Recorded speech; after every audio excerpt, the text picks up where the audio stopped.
Anilao Camp dito sa Anilao, Batangas City. Ayan, very hidden gem to ng Anilao, Batangas. So ayan, we booked this at Airbnb. So hindi namin inakala na parang gantong gate lang siya. Pero kita mo naman sa parang banner pa lang, parang alam mo ng eco-friendly and ayan nga, nature loving yung atake ng Airbnb na to. So ayan, may mga vintage bike pa, vintage windows, and ayan, you can see na andito yung tamarind tree nila, which signifies talaga about sa name nila, Tamarind Anilao Camp. So ayun nga, meron pang mga plants, ayan, surfing areas, and yung tent, 500 lang. Doon ka mag-sleep or something, stay. Pero mahalaga dito kasi yung mga activities nila, scuba diving, free diving. Pero this time, hindi kami nag-water activities muna.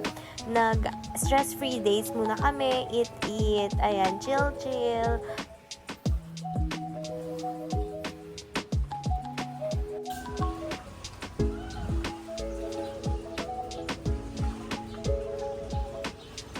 Room tour namin kayo sa aming Airbnb room. So, ayan, pagpasok dito sa glass door, ayan, ito na yung room. So, very minimalist, rustic type. Ayan nga yung mga lights niya. Sobrang amazed ako sa lights talaga niya. Grabe.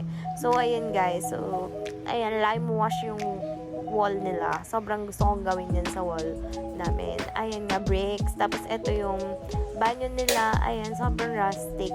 Sobrang ganda. Lighting pala. I'm sorry. Sobrang ganda talaga. Wala akong masabi. So, ayan nga. Okay. So, ayan, may second floor pa siya. If 6 kayo or 4, meron pa siyang bed sa taas. Ayan nga. Akit ka lang dito sa parang, ayun. Yun ang bed. Nahirapan ako umakyat. Okay. So, ayun guys. Yun lang yung laman ng aming Airbnb. Montage.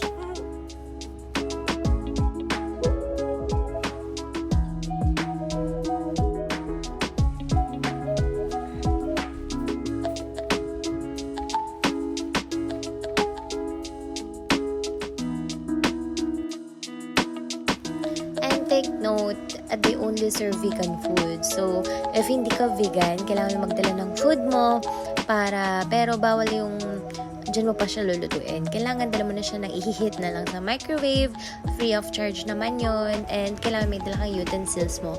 Kasi ayaw nila ng plastics, ayaw nila ng mga ganun.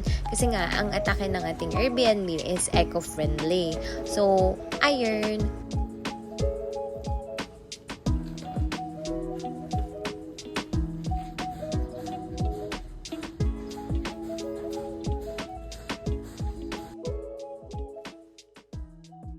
Ayan nga. So, ayan. Kita mo yung wall na yan. Puno yan ng glass.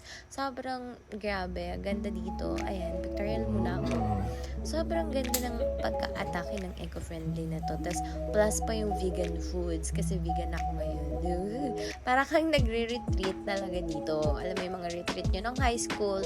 This was like, ganyan yung experience mo. So, ayan. Si Tali the dog. Nagsiswimming siya. Pwede siya mag-swimming kasama mo.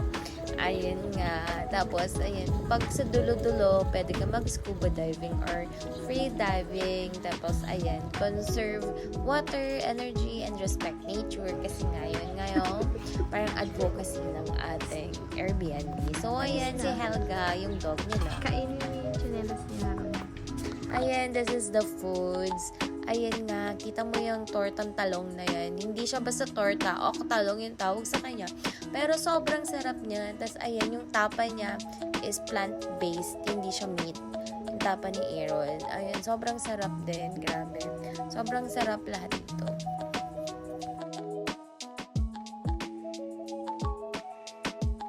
And this was our dinner. Ayan nga. Fried tofu, and yung isa parang Korean tofu. Masarap din sila. Sobra kakaiba talaga. Ngayon lang ako nakatikim ng gantong tofu. Tapos ayun nga, nag-craft beer tong isang bata. Hindi pala niya alam yung craft beer. Shot ka nga.